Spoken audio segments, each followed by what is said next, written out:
Hello all, this is James Johnson aka Sulfur Blade, and this video is kind of a wake-up call for reality. So my channel tends to mostly focus on movies and video games, and we don't often stray into the world of politics, but every now and then something of pretty significant importance does happen in the world, and I do like to speak on it. In this situation, General Suleimani, who's basically the leader of the Quds force in Iran, which is, I don't know, one could think of them as like a military CIA.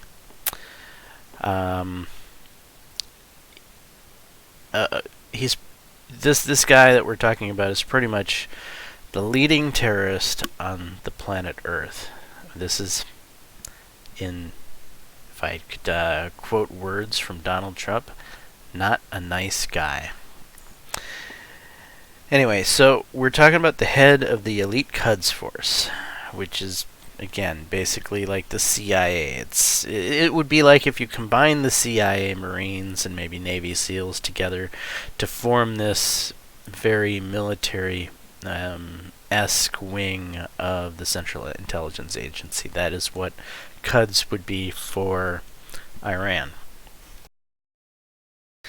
This guy's basically, he was the number 2 in the Ayatollah regime over in Iran. This guy was thought to be the person who would take over for the Ayatollah if he were to pass on, or at least at this point in time, he was the number 2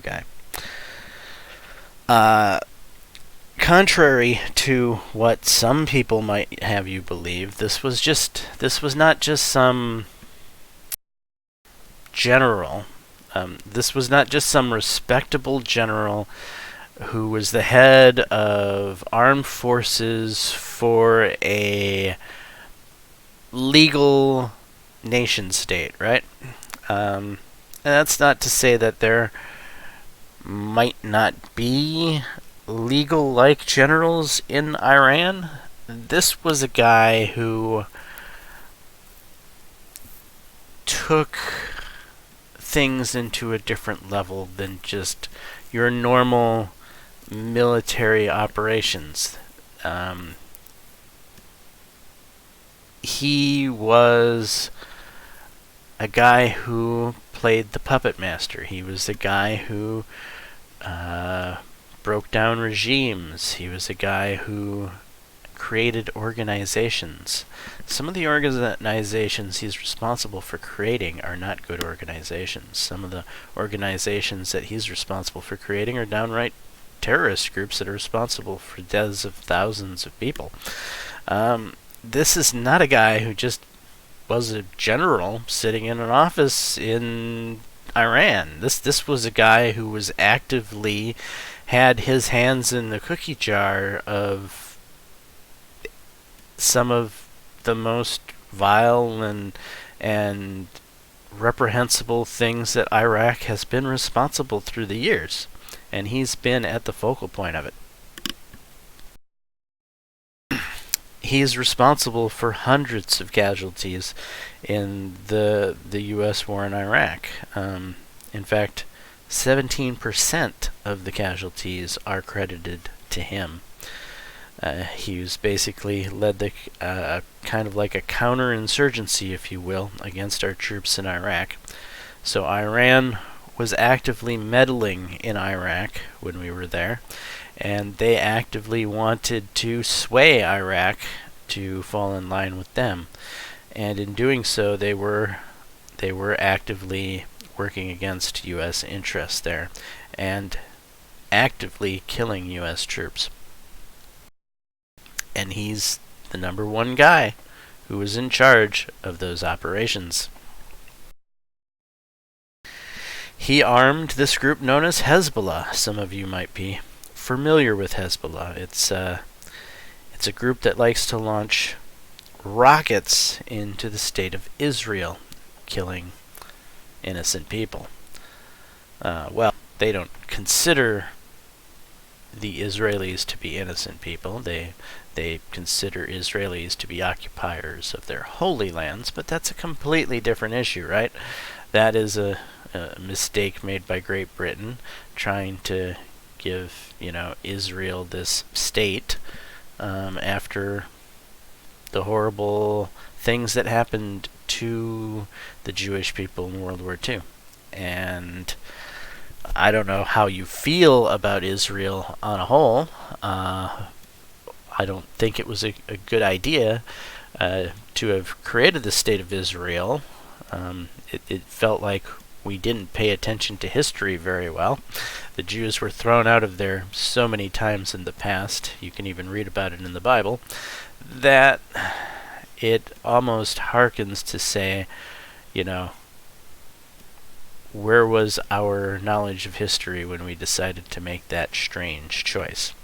And that strange choice has led to much hate and discontent in the Middle East ever since. And when I say we, I mean Western nations like Great Britain, France, United States, so on and so forth. The Allies, the people that won World War II.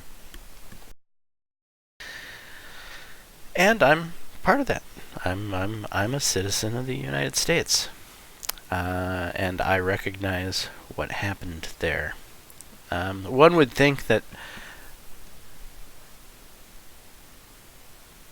people could eventually get past animosities and live in peace in the Middle East, but it's just not something that is ever going to happen, I don't think.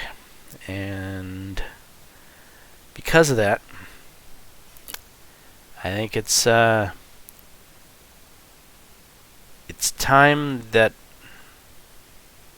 the fight happens. We have kept the fight at bay in the Middle East for years and years and years. And what happens when you have two people that... I'm simplifying things greatly here by saying this, but just imagine two young men, maybe 16, 17-year-old, and they have great animosity towards each other. And one day on the playground or at school or after school or wherever it erupts, they get into their tussle, they push each other around, they might throw a few punches, and at the end of the day they end up lying there after their scuffle, looking at each other and laughing, and wondering what the heck this fight was all about. Well, you can blow that up to bigger proportions. And sometimes things like that need to happen. And sadly, I think that's going to happen here shortly in the Middle East. But anyway, let's get back to talking about General Soleimani and not about the nation-state of Israel.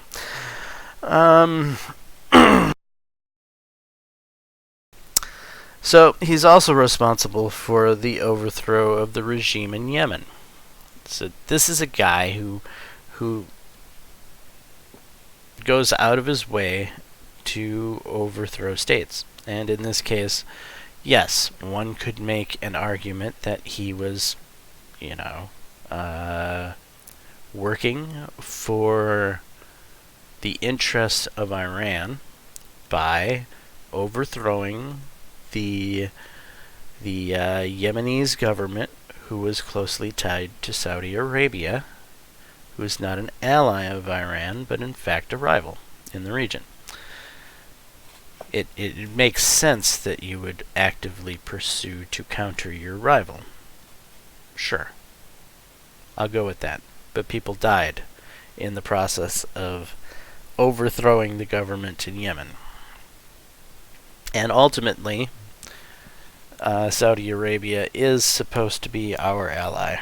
Whether or not members of their crown family fund terrorism is a whole nother story, but actively, Saudi Arabia is an ally of the United States.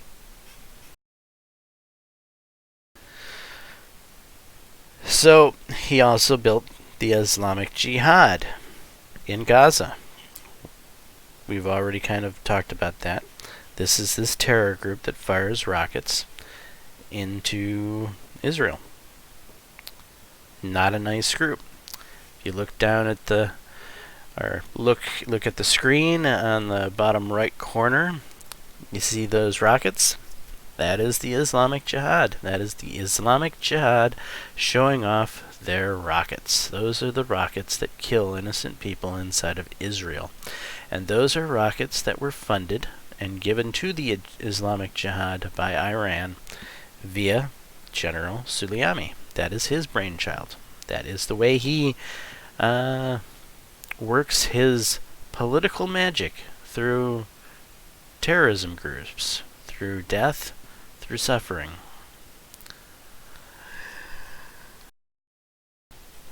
We're talking about a man who was pivotal, I can't speak today, pivotal in keeping Bashar in power in Syria. Some of you may be familiar with Syria, some of you may not. Yes, Russia is a friend of Syria. Russia did play its part in helping keep Bashar in power, but one would say that General Soleimani played a much bigger role in keeping Bashar in power there. And he is responsible for the current attacks on our embassy in Baghdad. That's why he currently came back into our crosshairs.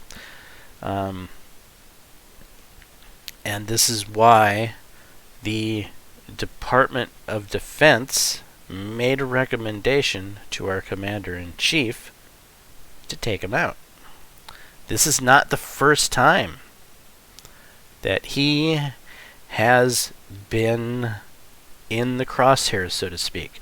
So what we mean by in the crosshair is the Department of Defense will typically give several recommendations to a president on what to do in certain situations. In 2007, he was in the crosshair, and we did not take him out in 2007.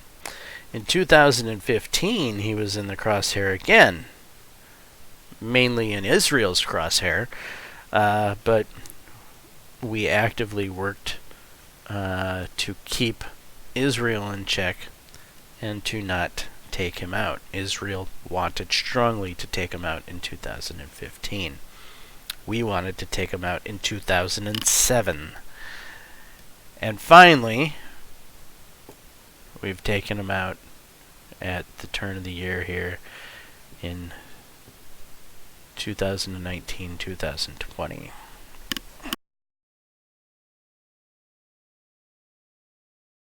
So this man, I just went through some of the things that he's responsible for, but I don't have enough time to list all of the things that he's responsible for.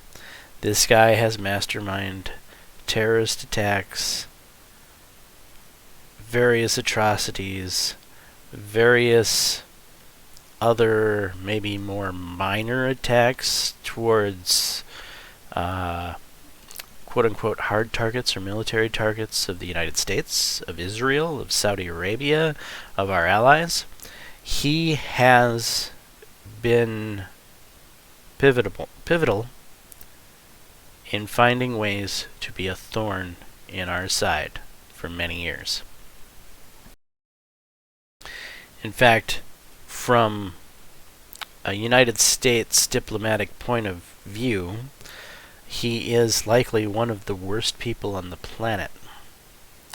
Not a very good guy.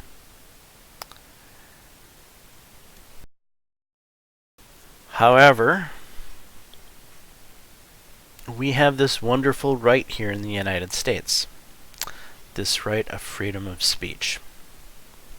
So freedom of speech has been under attack here recently by many left-leaning individuals inside of the United States who want to take away freedom of speech. They think They want to silence hate speech because they feel that they're the target of hate speech. So they used to champion, the left, Democrats used to be the champions of freedom of speech back when freedom of speech was their primary pulpit. And now that, I don't know, they've somehow taken up the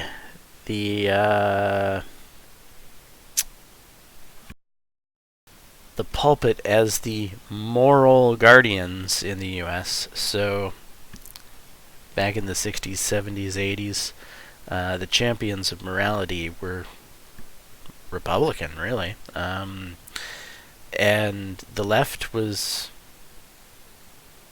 well, hippies and people that wanted to go against the establishment, and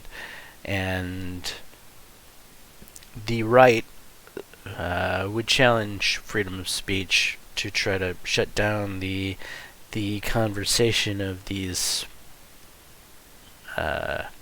crazier liberal views. And now the history is flipped on itself. Now somehow the guardians of culture and what's right in the world is now these crazy Democrats.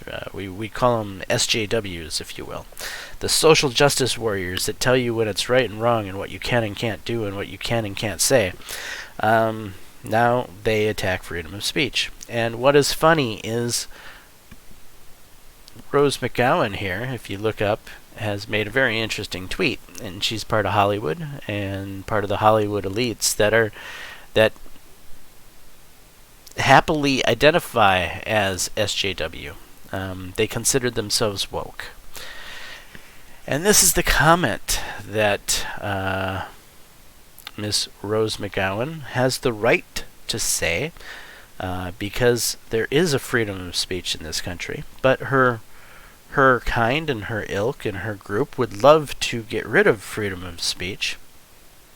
However, it is still a thing, and she still has the right to use it. And she has used her freedom of speech in a very vile manner. Let's read what Rose McGowan says. Dear Iran, the U.S. has disrespected your country, your flag, your people. 52% of us humbly apologize. We want peace with your nation. We are being held hostage by a terrorist regime. We do not know how to escape. Please do not kill us. Hashtag Suliami. Wow. Just wow. I can't even begin to unpack that statement, but I'm going to try. So we are being held hostage by the democratically elected President of the United States. Okay, that's good to know. I didn't know I was a hostage. I had no idea that I was being held against my will. And I had no idea the United States government was a terrorist regime. Good to know. Not. What kind of crazy person is this? What kind of an American citizen is this? What kind of patriot is this? I'll tell you what, this is not a patriot. This is not someone who would stand up and say the Pledge of Allegiance. This is not someone that even deserves the right to have freedom of speech. This is vile. This is treasonous. This is reprehensible. So it's one thing to challenge the government. It's one thing to speak up against your commander-in-chief, but it's a very another thing to act as a diplomat. and to go against the will of your country. Trying to act in an official member as a diplomat for a country and going against the will of said country, that sounds like treason to me. And while I'm not saying that Rose McGowan should be arrested for treason, because we don't live in that type of state, right? She has the freedom of speech. I can't help but feel that it would be fitting. I don't think there's any room for this type of speak in the United States. This is just, it's vile.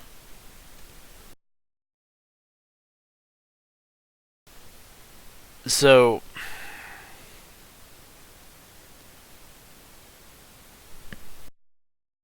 I wasn't a huge fan of Mr. Obama, but if Mr. Obama, the president, if he went ahead and did this missile strike, whether or not I liked his political agendas or what he stood for, I would still be behind my country. I would still stand with my country. You know, that's the funny thing is when Obama was elected, I shut up and I dealt with it. I didn't cry about it. But it seems that Democrats have gone full mentally challenged. They have done nothing but cry about Trump since the day he was elected. There has been no acceptance of this president at all. And that's unusual, actually. I mean, there's always a certain crowd that's somewhat vocal about presidents who are elected, but never to a treasonous level. Never to this level where you're going to invent issues to bring a president a democratically elected president up with impeachment charges in the House. So the House knows damn well that Trump didn't do anything legally wrong, and that's what impeachment is for. Impeachment is for arresting the president for violating law. Trump violated no law. Trump did something that the Democrats didn't like when he used heavy-handed tactics in the Ukraine. There is no law that says the president can't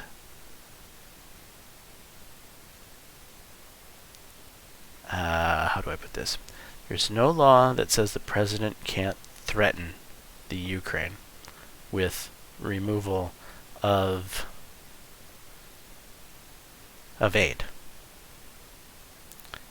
Regardless of what was behind the reasons that he threatened, if he wanted to know about Joe Biden or Joe Biden's son or any of that information, that's neither here nor there.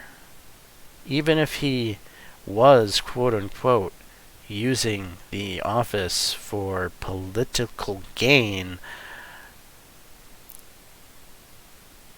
he was not violating law. And that is where the line needs to be drawn. If you're going to impeach a president, it needs to be because he clearly broke the law. He clearly did not break the law. Democrats knew they had no case. Democrats know that they can't impeach Trump. They could pass the impeachment in the House and make a statement, because that's all that this is at this point. But the Senate will never go through. The Senate will never actually impeach Trump. So what are Democrats doing? They're grandstanding. But I'm getting off topic here. I'm derailed once again, thanks to Rose McGowan and the bizarre comments that she's made. It's akin to this crazy society we live in, where supposedly 52% of the country just can't move on with their lives. They're stuck in crazy limbo where they can't accept the vote. And I've never seen this before, right? I accepted Clinton when he was elected. I accepted Obama when he was elected. Heck, I even accepted Bush Jr. when he was elected. Yeah, I'm a Republican, but I didn't want Bush Jr. elected. Not the second time. First time I voted for him, yes. Second time, no, I didn't want him. He did a bad enough job in the first term that I didn't want to re-elect him in the second term. I most certainly didn't want Obama elected. And Clinton, I didn't want elected in his first term. The second term, I voted for him. Because Clinton actually did some really good stuff in his first term as far as I was concerned. But that's neither here nor there. So basically, I've always considered myself a moderate-leaning individual that could go either way, Republican and or Democrat. But the older I get, the more Republican I become, because the more crazy the Democrats look like. And this just forces my belief that Democrats are fucking nuts. Excuse my language, sorry.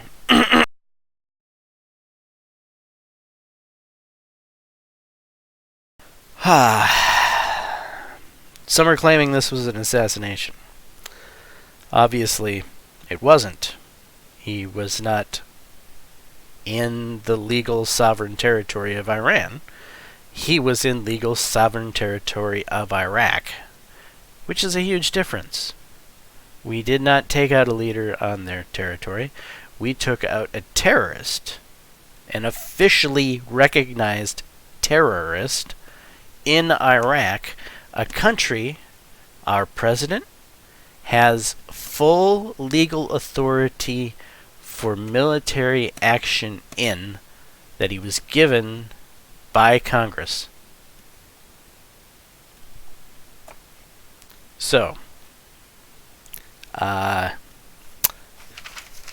General Soleimani had bad travel arrangements, especially after all of the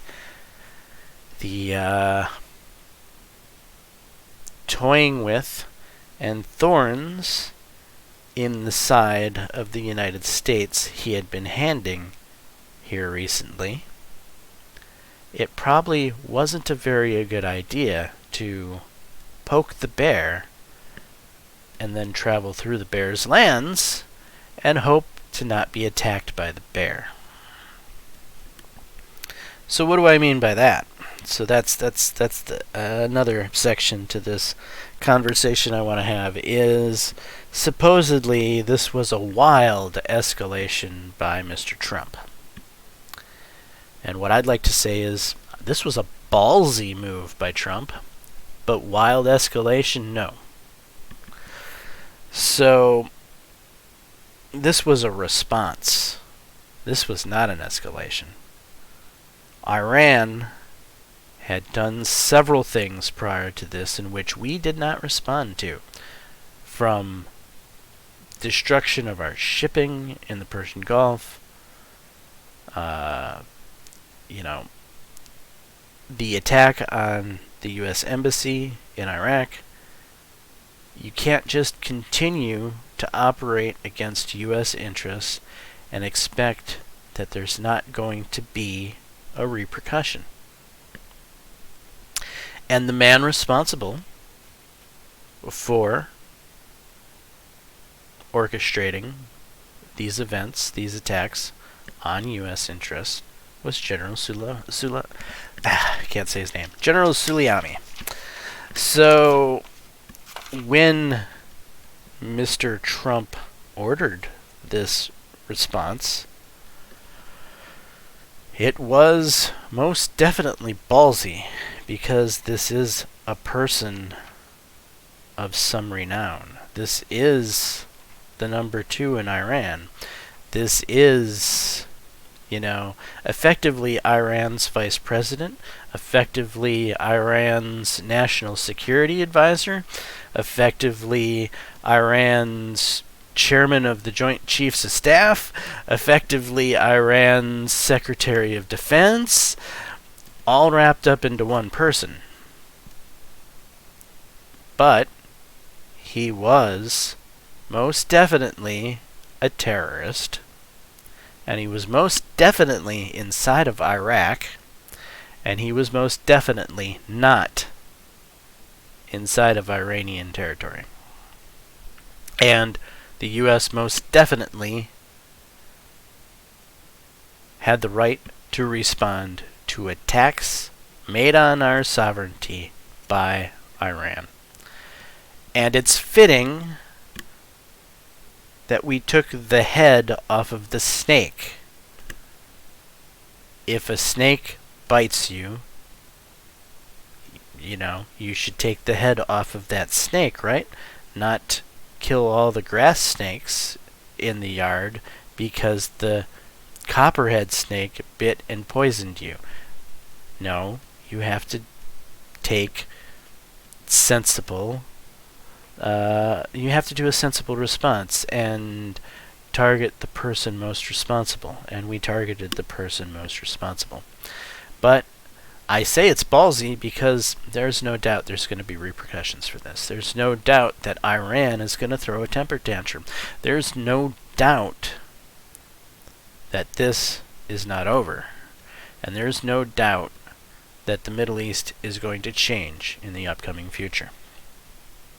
Iran will respond, but that's actually a good thing, because I'm going to predict this now. Hezbollah is going to go crazy with strikes on Israel. And guess what?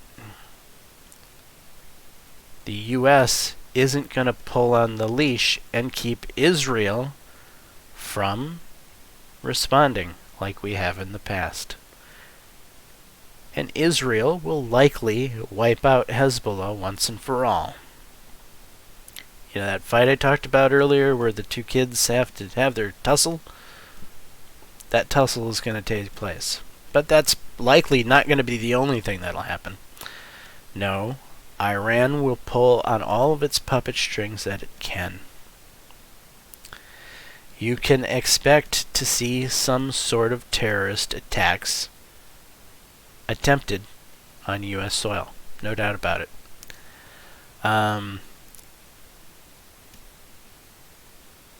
It will not be the first time Iran has responded with terrorist attacks, and it could be the last time. So if Iran was to respond with terrorist attacks, I think quite for sure that Trump would go in and deal with the Ayatollah in a way that probably should have been done in 1979. But, Jimmy Carter was too much of a diplomat to make that type of step then.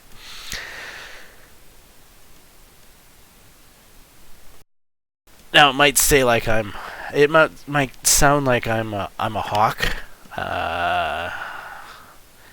and I'd like to let you know that I don't consider myself a hawk. I am former military. I do know that our troops are going to be in harm's way. But what I know about our troops is we don't like to be in harm's way for bullshit reasons. And what I mean by bullshit reasons is Mickey Mouse shit like, oh, dare I say this, the Second Gulf War, when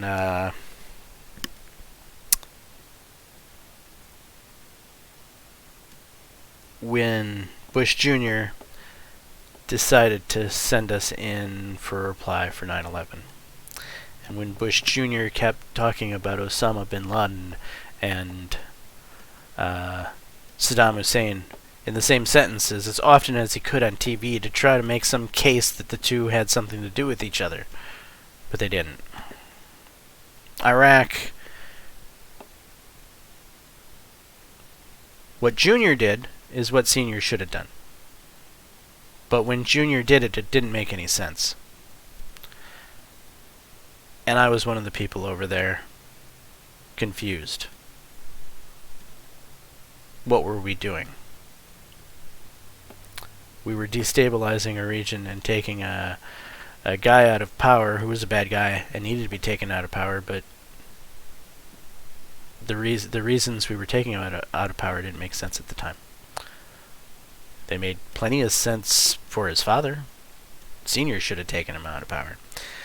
So, right now, Trump has good reason to respond to Iran.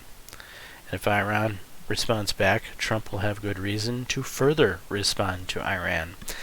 And American troops will have good reason to go over there and kick some ass, because it's been a long time coming.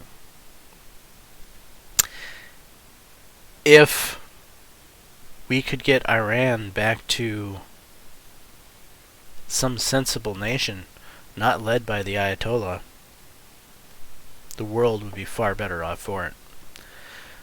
So I commend Donald Trump for having the balls to make this move. And I do not respect people like Rose McGowan that say such traitorous things. Anyway, that's my take on this situation. I'm with Trump. Heck, I'm with Israel when they go and spank Hezbollah and Hamas. I'm tired of hearing about the Middle East. I remember my grandpa used to joke that we just need to turn the Middle East into a sheet of glass. And, well, I think that's a bit extreme. I understand his sentiment. And maybe it's time. Maybe this is the time. Maybe the Middle East is finally going to become a better place, because I don't think Iran has the common sense to not back down. I think Iran is like a spoiled little kid that is gonna throw a temper tantrum. They're gonna respond to this, and we're gonna give them the ass whooping that they deserve. Anyway, I'm James Johnson, aka Sulfur Blade. This is my content. Hopefully you're enjoying it. If so, please leave a like and subscribe. And until the next time, all, peace.